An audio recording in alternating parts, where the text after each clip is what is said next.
will have a quick conversation with you, and then I'll follow up with the students about some of their questions for office hours. But I am just so very happy to reconnect with you. With these conversations, I usually just ask people we're talking with to introduce themselves and what they're currently doing, and then we back it up a little bit just to talk about how you got there. So maybe we can start with that. Can you introduce yourself and say what you're doing these days? Yeah, absolutely. So my name is Katelyn Sweeney. I know Professor Coldell because I was in her intro to bioengineering class way back in 2014 when I was a freshman at MIT. I am currently a graduate student at Harvard University doing my master's in engineering science and my MBA. And I'm actually no longer in like the biomedical industry. I now work in aerospace, weirdly enough, but my experience with the sort of bioengineering course at MIT is what propelled me into engineering in general. So it was a big part of me ending up in a weirdly very different field. But yeah, so I'm in aerospace engineering now. That's the plan, is to go back as a systems engineer when I graduate, TBD where. But I'm happy to go and dive into any part of my career and personal journey. Yeah, so it's fascinating to be combining engineering and an MBA. I think that's a somewhat unusual combination versus some of the things that we've heard about before. Do you want to say what attracted you to that, or what makes that a special program? Yeah, I'm happy to, especially because I love it so much. I think it's such a great combination for me personally. So I'm really interested in entrepreneurship. I worked at startups before coming back to grad school, and I worked for one startup that was on an amazing trajectory, and all of a sudden COVID hit and funding dried up, and then the startup was dead in the water, which was very strange because the technology was so cool. I was really surprised, and I remember as an engineer being really confused by how that could happen. And then I joined another startup and started to see some of the same red flags pop up about a year in, and our funding started to dry up. And I was like, this keeps happening, even though the technology is really good. This should succeed. What's going on? And when I dug in, I realized that it was because business and engineering were not communicating effectively. And so I didn't want to assume that when I got to a place in engineering leadership where I was making those decisions, that I would just magically know better. So I started looking at dual degree programs. I was torn between MIT's program, which is the LJO program, and Harvard's program. In the end, I actually chose Harvard, not for lack of love for MIT, but because I had done the MIT experience once and I knew I could cross register, so I wanted to try something new. But the goal was basically to sit in MBA classes and hear how people on the business leadership side were learning, what incentivized them and how they were thinking, so that eventually when I'm hopefully leading technical side of a venture someday, that I'll know how to speak that language and know how to frame my solutions to better include successful business outcomes. And I think especially for really tough tech applications like aerospace engineering, it's really important to understand the whole scope of the solution you're proposing, because it's very easy to get stuck in the weeds. I do this all the time. I get really stuck in the weeds of like the technical details of what I'm proposing and how much like niche efficiency we'll be saving and how cool like the technology is. And I totally forget about like costs and operations and the people side of things, which you can't get something off the ground without that, both literally and figuratively. So in aerospace engineering, you mean it quite literally as well as figuratively. Yeah, that's amazing. Well, I think it's such a smart and interesting perspective, because the best ideas remain ideas unless they can actually be adopted and turned into consumable products or opportunities for implementation.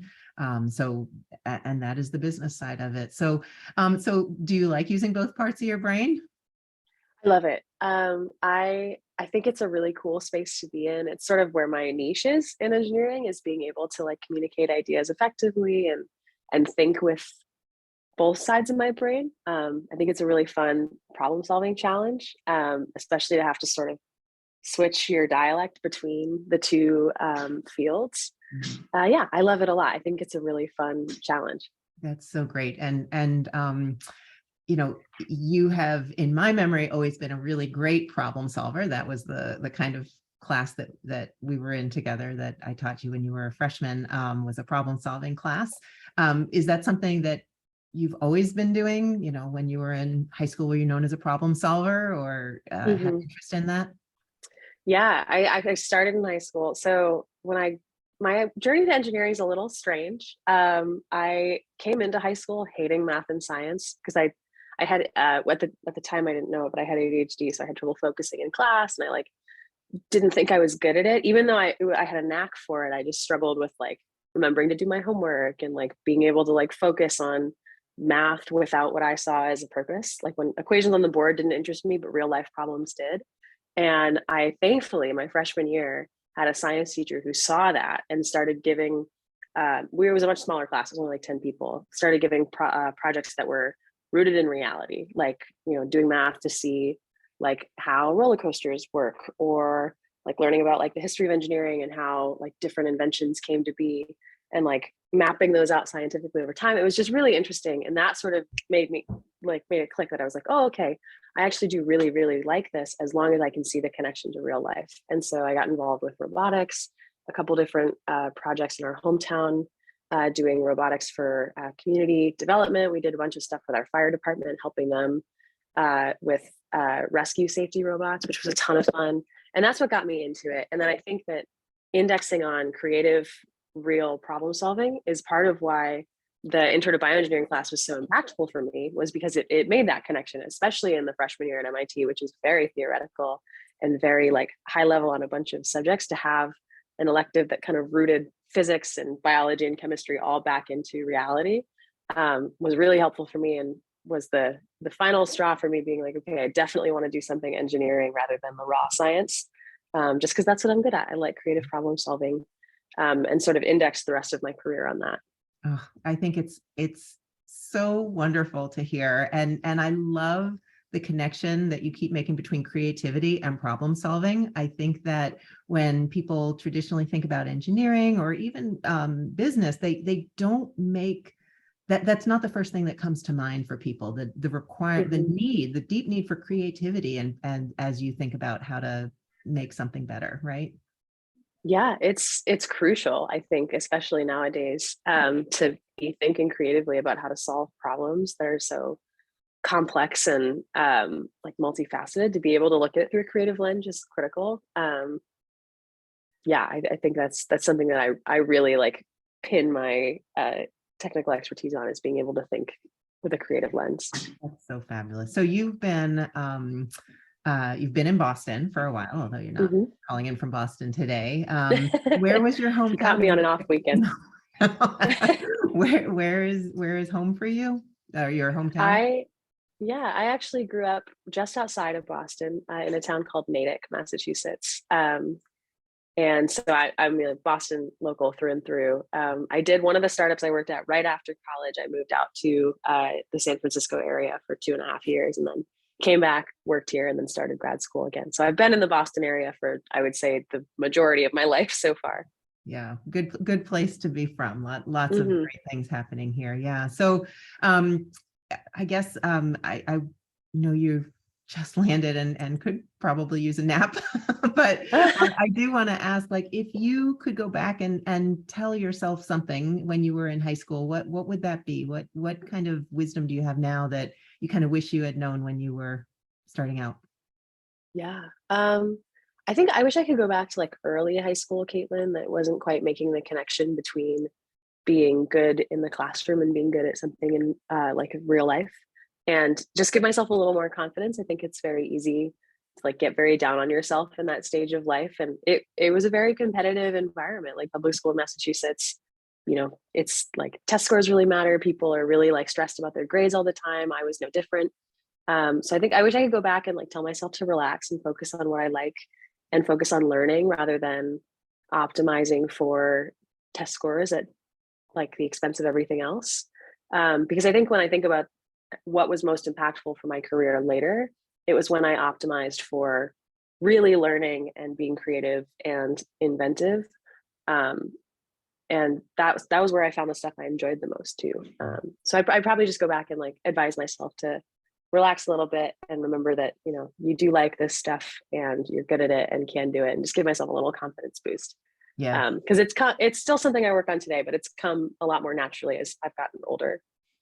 Yeah, I think confidence comes from competence and from successes. And what's so interesting is that, you know, you've been at some startups that haven't knocked it out of the park. It's not like everything has gone just great, right? But you are learning from it and building confidence almost because it has been challenging, not despite, right? You know?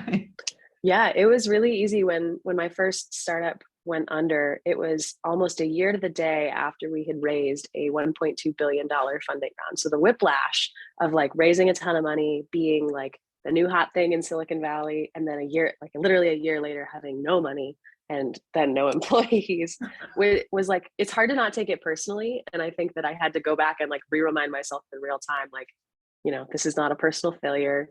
It was great technology. What can we take and learn from this, and how can we be better next time? Yeah. Which startup was? It was a company called OneWeb, and it was doing global satellite internet access. So trying to make broadband internet affordable and accessible for everyone. They are actually back. They got bought by the UK government shortly after the bankruptcy, and they're sort of pivoting, I think, into a new, I don't know if they're still trying to do global internet. I think they might be trying to do like a low Earth orbit, almost like a GPS analog. But yeah, they were a satellite company, and they were one of the unicorns in Silicon Valley for a little bit. Yeah, so really fun to be there during that period of time. To be at a like hot growing startup is a ton of fun. Yeah, we should all have that chance, right? You know, to have a $1 billion raise. Yeah. The trick is trying to pick one that continues to grow. Right, exactly. Yep. Well, it is spectacular to catch up with you. I just think you've done so much great stuff with your learning, and you have such a thoughtful way of approaching it. I am sure that once school is done, you will be Forbes bound and really, you know, really just knocking it out of the park with another startup. We need good, smart people like you. Yeah. Thank you for appreciate it. Yeah. Oh, anytime. Yeah. We do have a couple of students on the line, and I know there are some technical questions related to their projects, but while we have Katelyn, before we let her go, do any of the students have questions for her? Yeah, where did you two meet each other? Was it at MIT? Yeah, Professor Holdell was my freshman year intro to bioengineering professor. So it was like a project-based class. It was pretty small. It was probably like maybe 12, 15 people in that class. And it was like an introduction to bioengineering through projects. It's one of the classes I remember most vividly actually at MIT, because it was like so practical and creative and hands-on. It stuck with me weirdly enough, even though it wasn't a part of my final major. But yeah, that's where we're at. I think that's so great. I could go back and look. I don't remember what your project was about though, but it was very team oriented, I know. I think we did like color changing E. coli to help help detect colon cancer, which was a super fun, like very real application. So it was really cool to explore it through the literature and like the different experiments we got to do, especially as a freshman with like very little experience in that field. Yeah, I can't tell you how much it has made my day that a handful of years since, you know, that class, you can remember that it made a difference. So yeah. These students are working on some project ideas too through an online program called our Idea Accelerator, which we developed during COVID to help bring students together and think about designing biotechnologies to make the world better. I don't know if there are thoughts about those projects that you want to share, you guys who are on the line. Katelyn's very friendly. I just had a question. Do you have any advice for coming up with an idea, like the process of forming like a research question? Because there's so many topics out there for bioengineering and it's so vague. So like something that could help like a high school student narrow down an applicable topic, but at the same time, skill-wise, like a high school student could do. Yeah, I have a lot of thoughts on this. The like product iteration and the ideation process is something I spent a lot of my career like delving into personally, and having written like a thesis and now looking at having to do another one, like figuring out what my problem space is a very critical question. So first thing I would say is eliminate that last clause from your sentence, from your brainstorming, the like what's in the realm of what a high schooler could do. when you're thinking about ideas at the brainstorming phase, the realm of like, well, what am I personally capable of should not be a factor in like listing out your ideas. That like the reality check has to come a little later. Like if you have a real moonshot idea that just truly isn't feasible in the time scope, then you can eliminate it. But I would really encourage you to like think beyond what you think you're capable of, because I know I've certainly surprised myself. Having worked with a couple other like invention-based high school programs, I've seen other students around your age definitely surprise themselves with what they're capable of.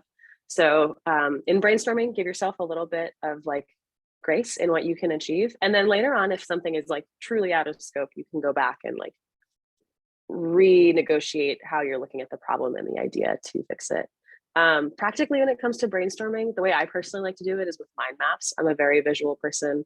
So I'll put like a very general problem statement in the middle, right? Like for the bioengineering class, for example, I think everyone in our group was really passionate about early cancer detection. So we just kind of mapped that out in the middle of our little whiteboard, and we like think about different like sub problems within that and draw connections between everything and think about like, you know, what would it take to solve each one and where are they connected? Where can you find like a cross-functional solution? And I just like mapping things out visually. The way I do that now with mechanical projects is I'll often put like a, like I did this for MIT's capstone for mechanical engineering 2009. Our theme word was super, which every project had to have some like super component to it. So I put that word in the middle and started like drawing out technologies that seemed like super, or like words that came to mind with super, and like eventually ideas would just kind of pop up. So you kind of have to let it be a little free form, which feels weird when you're used to like STEM and engineering and having a very clear process. This is where sort of that creativity comes in, is just allowing your mind to wander and accept ideas as they come. And I would definitely encourage you not to eliminate any ideas in the brainstorming process until they're all written down, because there have definitely been times where I'll write an idea down being like, that's silly, I'm definitely not going to do that. And then I'll go back and look at it again and be like, oh my gosh, wait, that actually is a really good idea. Or I'll connect it to another idea somewhere else on the map, and be like, oh, that's also a really good idea. But yeah, it takes practice to like kind of ideate in that way. And maybe like a visual map's not the best way to do it. Maybe like a list or a chart makes more sense for the way your brain works. But yeah, just open brainstorm as many ideas as you can, and they don't all have to be realistic. And then later on, go through and filter for, you know, realism and applicability and things like that. It's really great advice. It is a real disciplined approach to being creative, right? It is, there's a free form to it, but it does require that you not, you know, assess too much as you're going along, or else you'll throw out, as you say, some ideas that, you know, maybe on their own aren't the ideas that you're going to go with, but combined with something else that you also have could be just the key. Yeah. A practice I wanted to get back into, because it is totally a discipline. When I was like early in my career at OneWeb, I would every morning before work, because I was a bit of a morning person back then. I don't know what happened. It's since very much changed. But back when I was a morning person, I'd sit down with my coffee and look at the dictionary word of the day and make like ideation mind maps based on that, which was really fun because I never knew what it was going to be. It could be something totally random. Sometimes it was a word that very much did not lend itself to mind mapping. But it was just good to get the practice in of like making those connections in your brain between different ideas and disciplines. That is so cool. I'm going to try that. I'm going to try that between now and the end of the year. It's really fun. Me. It was like, it was almost like the like morning crossword ritual, right? Where it was just kind of getting my brain warmed up in that way. I should probably start doing that again. It was fun. Yeah, in our spare time. Yeah, no. Yeah, in the abundance of spare time. Yes, yeah.